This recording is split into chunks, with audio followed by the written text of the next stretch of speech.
Next है orientalist. Orientalist such as James Mill advocate the study of Indian education through the use of vernacular language such as Sanskrit, Arabic and Persian. देखिए, जो James मिल थे वो orientalist थे। Orientalist क्या होते हैं? अभी जैसे हमने पढ़ा कि जो पुरानी ही एजुकेशन पॉलिसी को मानने वाले होते हैं।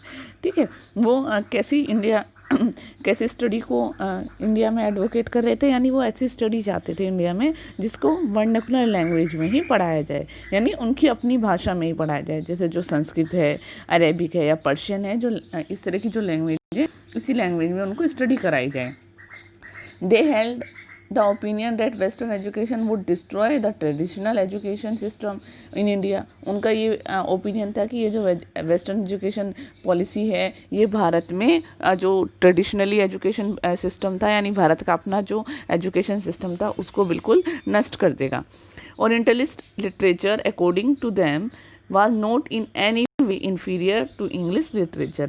और जो ओरिएंटली लिटरेचर था उनके अनुसार वो किसी भी तरीके से इंग्लिश लिटरेचर से कम नहीं था। ठीक है, thus they argued that the fund allotted through the Charter Act 1813 should be directed toward the promotion of Oriental study।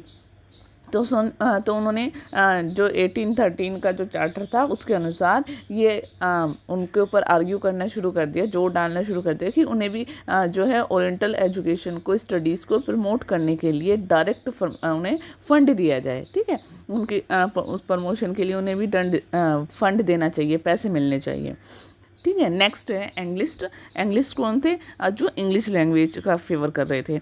Anglicist under the leadership of Lord Macaulay. Anglicist किसके अंडर में थे? Lord Macaulay. जैसे कि Lord Macaulay उनका इसको promote कर रहे थे। Supported the promotion of western education in India. Bharat में वेस्टर्न एजुकेशन को सपोर्ट कर रहे थे। ठीक है, through the use of English as the medium और इंस्ट्रक्शन। और वो क्या चाहते थे कि भारत में जो इंस्ट्रक्शन का मीडियम है, यानी जो एजुकेशन है उसका मीडियम कैसा होना चाहिए? इंग्लिश होना चाहिए, यानी इंग्लिश एजुकेशन पॉलिसी को वो आगे बढ़ाना चाहते थे। They were of view that the use of vernacular language would be futile for British because these would not help them in administrative purpose। उनका ये मानना था कि जो हम वर्नाकुलर लैंग्वेज में बच्चों को जो एजुकेशन देंगे, ठीक है, वो क्या है, वो बेकार है ब्रिटिश के लिए। क्यों? क्योंकि वो उनको किसी भी तरीके से एडमिनिस्ट्रेटिव उनके पर्पस में हेल्प नहीं करेगी, शासन में हेल्प नहीं करेगी। क्यों? क्योंकि जो ब्रिटिश थे वो तो इंग्लिश लैंग्वेज को ही फेवर करते थे। ठीक है, क्योंकि उनकी लैंग्वेज इंग्लिश थी। लेकिन अगर वर्नाकुलर लैंग्वेज यानी संस्कृत, अरेबिक, पर्शियन में एजुकेशन होगी तो वो उनके लिए वेस्ट था। Therefore felt that the money allotted through the charter act of 1813 should be utilise to promote western education in India. तो उसके बाद उन्होंने महसूस किया कि जो हम चार्टर 1813 के अकॉर्डिंग जो मनी अलॉट होती है उसको यूटिलाइज कहाँ करेंगे? वेस्टर्न एजुकेशन में करेंगे, यानी उसको वेस्टर्न एजुकेशन को आगे बढ़ाने के लिए उसका यूज़ करेंगे। नेक्स्ट है वुड डिस्पैच 1854। एंग्लिस्ट और orientalist controversy was put to end in 1835। Anglicist और ओरिएंटलिस्ट की जो कंट्रोवर्सी थी वो कब जाकर हुई? 1835 में। ठीक है, एंड वो उसका एक committee was set up to offer suggestion for introduction of education reforms in India under the chairmanship of Charles Wood. एक नई कमेटी बनाई गई जिसमें सजेशन किए गए एजुकेशन को सुधार लाने के लिए। ठीक है, और वो भारत में किसके अंडर में थी? वो चार्ल्स वुड्स के अंडर में थी। The document which they committee prepared is properly known the Woods Education Dispatch। और जो उन्होंने डॉक्यूमेंट को प्रिपेयर किया कमेटी ने, ठीक है, वो किस नाम से जाने जाते हैं? वो वुड एजुकेशन डिस्पैच के नाम से जाने जाते हैं। It had far reaching implication for development of an educational system in the country। और ये भारत में एजुकेशन सिस्टम में अगर सुधार लाने हैं तो उसके लिए ज़रूरी था। वुड डिस्पैच जो था वो बहुत ही लंबा डॉक्यूमेंट था।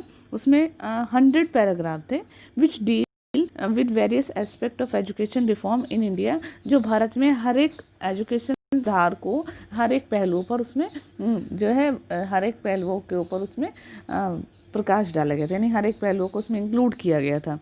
It is also described as a Magna Carta of English education of India.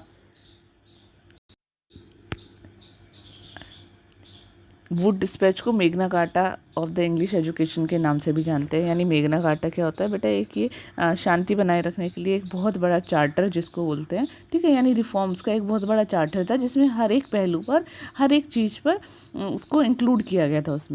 इसमें क्या क्या रिकमेंडेशन दी गई थी वुड डिस्पैच में. सबसे पहले क्या था, promotion of western education using English as medium of instruction. यानी इंग्लिश को मीडियम ऑफ इंस्ट्रक्शन के तौर पर इंक्लूड किया गया था. वेस्टर्न एजुकेशन इंडिया में उसका प्रमोट किया जाएगा, यानी यहाँ पर वेस्टर्न एजुकेशन भी लोगों को दी जाएगी, पश्चिमी शिक्षा जिसको बोलते हैं, और वो इंग्लिश में दी जाएगी. Second, setting up vernacular school at the primary level and English medium and college at the secondary level. क्योंकि यहाँ की जो लैंग्वेज थी एकदम इंग्लिश को सीखना, इंग्लिश बहुत नई लैंग्वेज थी तो बहुत ज़्यादा डिफ़िकल्ट था. तो वर्नाकुलर स्कूल्स को, यानी जो मातृभाषा में स्कूल हैं, उनको यहाँ पर सेट किया गया, यहाँ पर स्कूल खोले गए, ठीक है, प्राइमरी लेवल पर. और उसके बाद इंग्लिश मीडियम स्कूल या कॉलेज जो खोले गए वो सेकेंडरी लेवल पर खोले गए. Offering grants to private school which appointed qualified teachers and offered a proper standard of education. जो प्राइवेट स्कूल थे जहाँ पर बहुत अच्छे क्वालिफाइड टीचर को अपॉइंट किया जाता था, उनको कुछ फंड भी दिया जाता, पैसे भी दिए जाते थे, ठीक है, ताकि वो बहुत अच्छे तरीके से, स्टैंडर्ड तरीके से एजुकेशन करा सके. नेक्स्ट है setting up universities modelled on London university in Bombay, Madras and Calcutta. हम पहले पढ़ चुके हैं कि बॉम्बे, मद्रास और कलकत्ता ये 3 प्रेसिडेंसीज थी. इन तीनों प्रेसिडेंसीज में जिस तरीके की यूनिवर्सिटी लंदन में होती थी, सेम उसी तरह की यूनिवर्सिटीज़ को यहाँ पर ओपन किया गया. Next, education system was to be set up in the every province. और जितने भी ये प्रोविंस थे, इन प्रोविंस में एजुकेशन सिस्टम को लागू किया गया. Every district should have at least 1 government school. और हर एक ज़िले में कम से कम एक गवर्नमेंट स्कूल ज़रूर खोला गया, ठीक है. तो इस तरीके की बहुत सारी एजुकेशन को सुधार करने के लिए बहुत सारे तरीके अपनाए गए, वो सारे वुड डिस्पैच के द्वारा थे. नेक्स्ट है impact of education, western education. अब जब वुड डिस्पैच से के द्वारा वेस्टर्न एजुकेशन को भारत में लागू कर दिया गया, लेकिन उसका क्या प्रभाव पड़ा.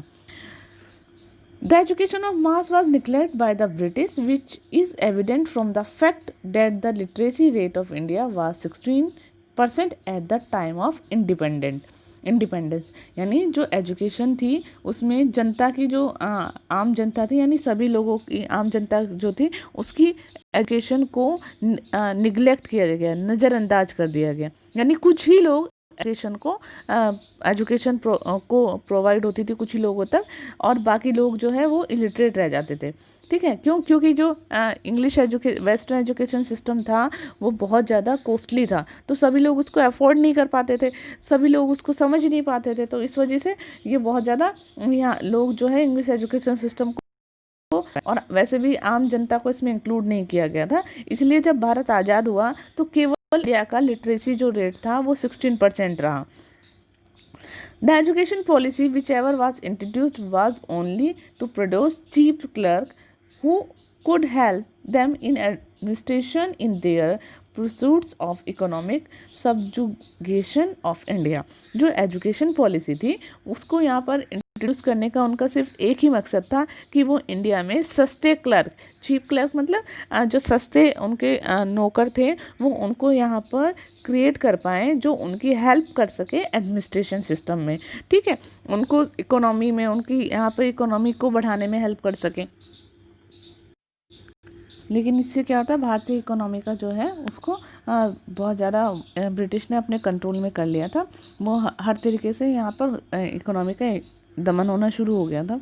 And the only goods it did to India was it introduce the modern principle of democracy, equality, rule of law, and soon educated Indian came to known as the hypocrisy of British and began a fight more rights which slowly culminated into large-scale freedom struggle for India through establishment of various organizations by the education middle class. और ये जो सुधार हो रहे थे, ये सुधार भारत के लिए बहुत ही अच्छे थे।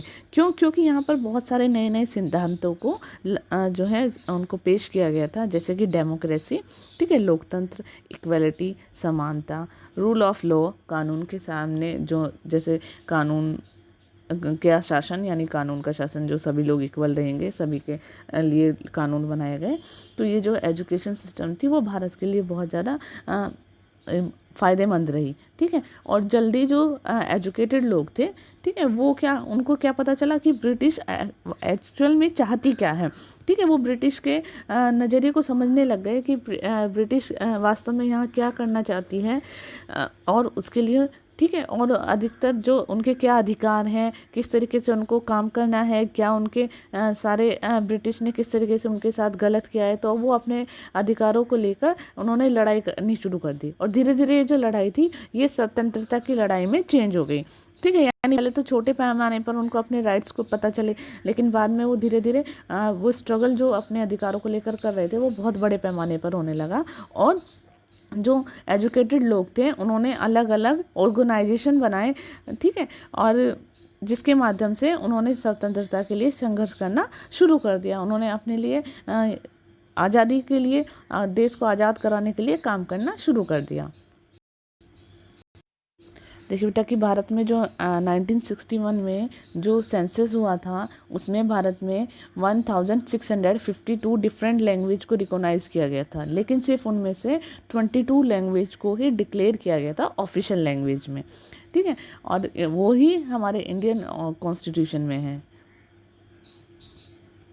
नेक्स्ट है social reform introduced by the British. British ने कौन कौन से समाज सुधार कार्य किए? When the East India company came to India, जब ईस्ट इंडिया कंपनी भारत में आई तो बहुत सारे यहाँ पर बुराइयाँ थी, जैसे कि सती प्रथा, चाइल्ड मैरिज, बाल विवाह, फीमेल इन्फेंटिसाइड, यानी जो बेटी है उसको मार देना, है ना, वर रैम्प्ड इन इंडियन सोसाइटी। इस तरह की बहुत सारी बुराइयाँ भारत के सोसाइटी में चल रही थी। यानी सती क्या होता था कि अगर किसी लेडी है उसका हस्बैंड किसी भी युद्ध में या कहीं भी मारा जाता था तो उसको भी उसकी चिता के साथ जिंदा ही जलना पड़ता था, ठीक है। चाइल्ड मैरिज मतलब बचपन में ही बहुत छोटी छोटी उम्र में ही बच्चों की शादियां कर दी जाती थी, जबकि उन्हें किसी भी तरह के पता ही नहीं होता था कि एक्चुअल में शादी क्या होती है। फीमेल इन्फेंटिसाइड मतलब जो बेटी हैं उसको जन्म लेने से पहले ही मार दिया जाता था, ठीक है। तो इस तरह की बहुत सारी बुराइयां इंडियन सोसाइटी में थी।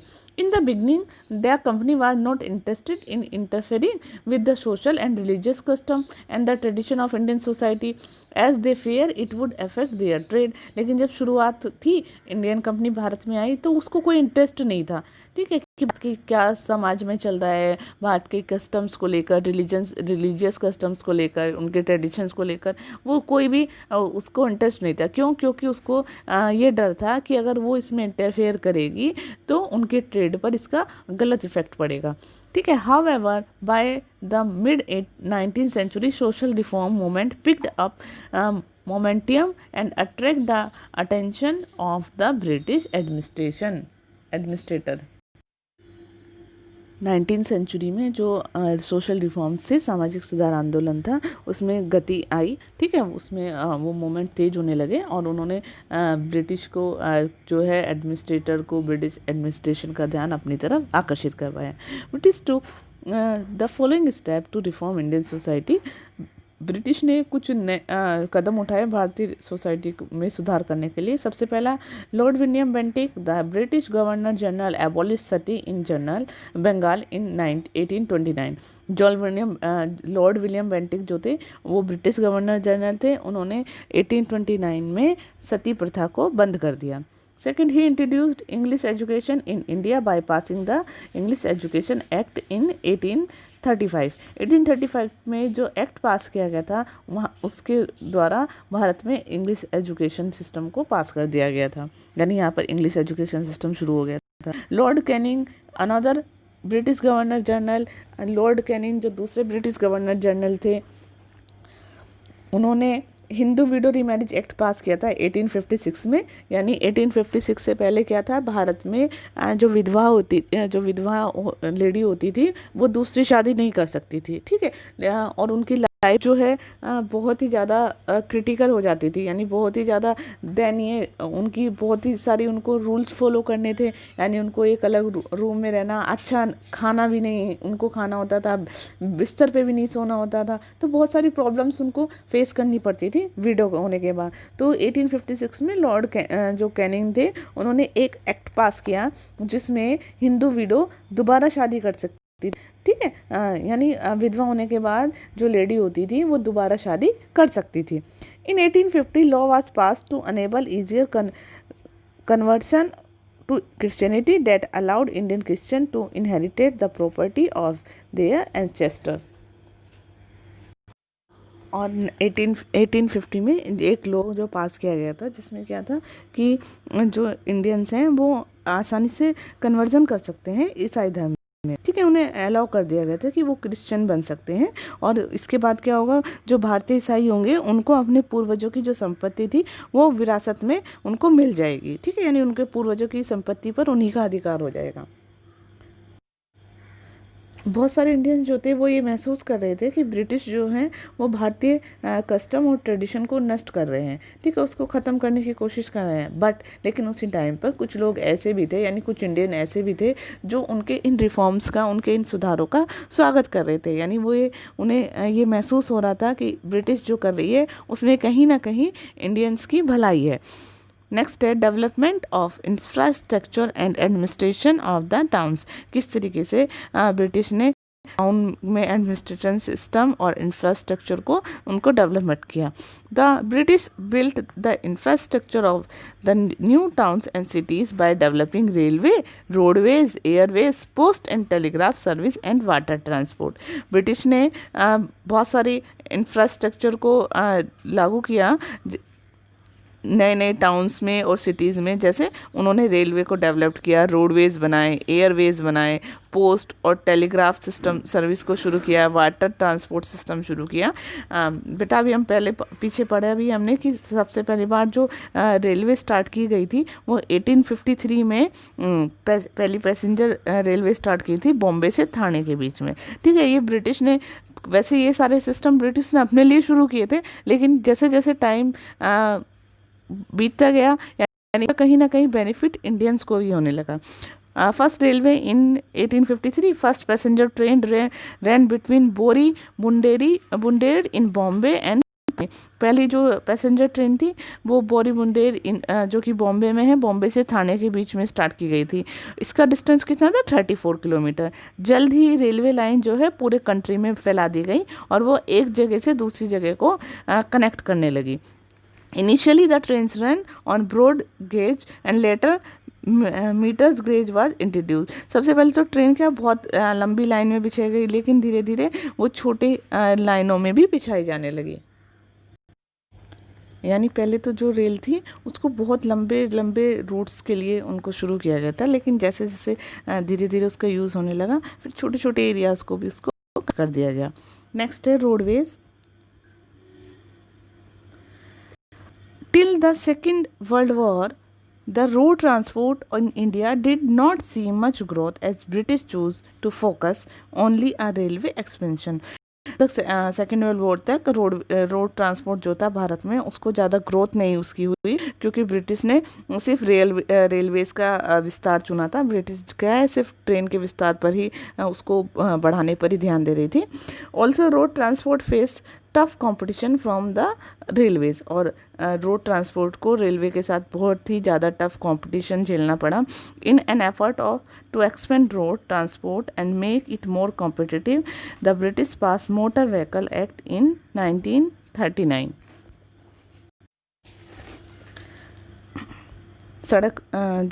सड़क परिवहन था उसका विस्तार करने के लिए या उसे बहुत ज़्यादा और कॉम्पिटिटिव बनाने के लिए ब्रिटिश ने मोटर व्हीकल एक्ट को पास किया 1939 में, यानी जिससे कि रोडवेज जो है वो कंपटीशन का सामना कर पाए। नेक्स्ट है रिवरवेज यानी आपका ओशंस के थ्रू, रिवर्स के थ्रू जो काम होता है। बिफोर द 19th सेंचुरी से पहले the river transport in India was thriving industry.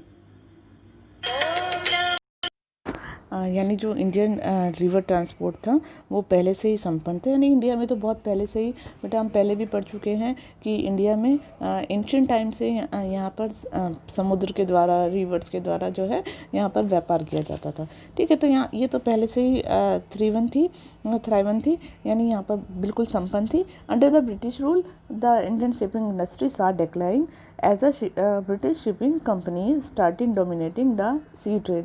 लेकिन ब्रिटिश रूल के अंडर जब भारत शिपिंग इंडस्ट्री जो थी उसका पतन हुआ, ये उसका पतन देखा गया, उसमें डिक्लाइन देखा गया। क्यों? क्योंकि जो ब्रिटिश शिपिंग कंपनीज थी उन्होंने भारत के सी ट्रेड पर अपना अधिकार जमाना शुरू कर दिया था, यानी उन्होंने सी ट्रेड को कंट्रोल करना शुरू कर दिया था। When the nationalist movement picked up momentum, जब नेशनलिस्ट मूवमेंट जो था, राष्ट्रवादी जो आंदोलन था, जब वो तेज़ी पकड़ने लगा तो इंडिया सा emergence of few shipping companies, Bharat ने कुछ नई शिपिंग कंपनीज के उदय को देखा। इन 1919 में SC India steam navigation company was founded. SC India steam navigation company उसको लागू किया गया। They fought against the discriminatory British economic policies, और उसने ब्रिटिश की जो भेदभावपूर्ण आर्थिक नीतियाँ थी उसके खिलाफ लड़ी। यानी ब्रिटिश जो थी इंडियन और ब्रिटिश कंपनी के बीच में भेदभाव करती थी। ठीक है, यानी वो सबसे ज़्यादा बेनिफिट हर तरीके से बहुत लीनियंसी होती थी हर एक पॉलिसी में ब्रिटिश कंपनीज़ के लिए, लेकिन इंडियन कंपनीज़ को हर तरीके से बहुत सारी डिस्क्रिमिनेशन को फेस करना पड़ता था। नेक्स्ट है airways. Domestic commercial air service in India began in 1911। जो डोमेस्टिक कमर्शियल सर्विस थी, एयर सर्विस थी, वो भारत में 1911 में शुरू की गई, 1911 में, जब when an aircraft carried mail from Allahabad to Naini junction, और जब एक एयरक्राफ्ट जो है मेल लेकर आया इलाहाबाद टू नैनी जंक्शन तक। ठीक है, इलाहाबाद से नैनी जंक्शन तक। By 1939 a few air companies were founded for internal operation, और 1939 में कुछ जो है इंटरनल ऑपरेशन नई कुछ एयर कंपनीज भी लगाई गई अपने इंटरनल ऑपरेशंस के लिए, यानी अपने खुद के इंटरनल व्यापार के लिए। ठीक है, air transport system in India saw significant rise after the second world war, और एयर ट्रांसपोर्ट सिस्टम ने भारत में बहुत ही एक महत्वपूर्ण उदय देखा सेकेंड वर्ल्ड वॉर के बाद। नेक्स्ट है post and telegraph. The first post office was established by East India company in 1688 at Bombay. पहला जो पोस्ट ऑफिस था भारत में वो कब इस्टेब्लिश किया गया था? 1688 में बॉम्बे में। ठीक है, यानी पहली पोस्ट ऑफिस जो इस्टेब्लिश किया गया था किसके द्वारा? ईस्ट इंडिया कंपनी के द्वारा 1688 में बॉम्बे में। ठीक है, उन्होंने अपने खुद के यूज़ के लिए ही इसको शुरू किया था, लेकिन बाद में वो इंडिया के लिए भी जो है आगे आकर उसने प्रोग्रेस किया और इंडिया के लिए बहुत ज़्यादा बेनिफिशियल यूज़ हुआ। The Indian postal service started in 1858, और इंडियन पोस्टल सर्विस स्टार्ट हुई 1858 में। इंडियन टेलीग्राफ एक्ट ऑफ 1885, और इंडियन टेलीग्राफ जो है जो 1885 में शुरू किया गया था। And Indian post office act जो था वो 1898 में। ठीक है, ये कुछ इम्पोर्टेंट एक्ट्स थे जो हेल्प करते थे किसमें? Development of post and telegraph service, Bharat में पोस्ट और टेलीग्राफ सर्विस के विकास में। The British also introduced post office saving and postal insurance for the postal employees, और जो ब्रिटिश थी उन्होंने पोस्ट ऑफिस सेविंग्स और पोस्ट ऑफिस सेविंग शुरू की और पोस्टल इंश्योरेंस भी शुरू किए, किसके लिए? पोस्टल एम्प्लॉय के लिए। नेक्स्ट है एडमिनिस्ट्रेशन ऑफ टाउन्स में किस तरीके से एडमिनिस्ट्रेशन होता था? The municipalities in India began to function after municipal improvement act was passed in 1864। जो म्यूनसिपैलिटीज़ थी उसने अपना काम करना शुरू कर दिया जब म्यूनसिपल इम्प्रूवमेंट एक्ट पास हुआ 1864 में। The district magistrate headed the municipality and was assisted by the commissioner। जो डिस्ट्रिक्ट मैजिस्ट्रेट थे वो हेड थे म्यूनसिपालिटी के, और उसके बाद कौन था? जो कमिश्नर होते थे। ठीक है, उनको कमिश्नर असिस्ट करते थे। Revenue from municipalities was collected through बाजार एंड द रोल टैक्स। और जो म्यूनसिपैलिटी थी वो रेवेन्यू कहाँ से लेती थी, बाजार से या और रोड जो टोल्स होते थे वहाँ से। In 1868 the municipality began to function in a small town too। और 1868 में म्यूनसिपैलिटी ने छोटे छोटे शहरों में काम करना शुरू कर दिया। The introduction of Western education, railway, postal service united the Indian mass and led to rise the nationalism in India.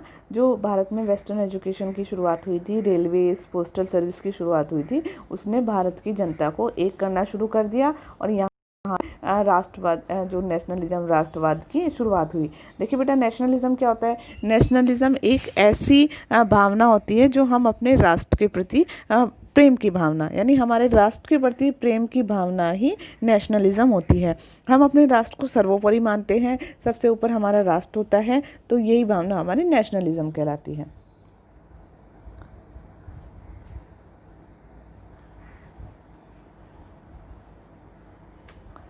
The first rail line was the Red Hill Railroad line, Madras. पहली रेलवे लाइन जो थी वो कौन सी थी? Red हिल railroad line, जो कि मद्रास में थी। इट ओपनड, ये कब खोली गई? 1837 में। And was used for the carriage the granite stone को ले जाने के लिए, लाने और ले जाने के लिए। While the first passenger railway line run from Bombay to Thane, और जबकि पहली पैसेंजर रेलवे लाइन 1853 में शुरू की गई थी।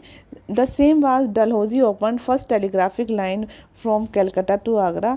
और ऐसे ही डलहौजी ने पहली टेलीग्राफिक लाइन कलकत्ता से आगरा के लिए ओपन की थी।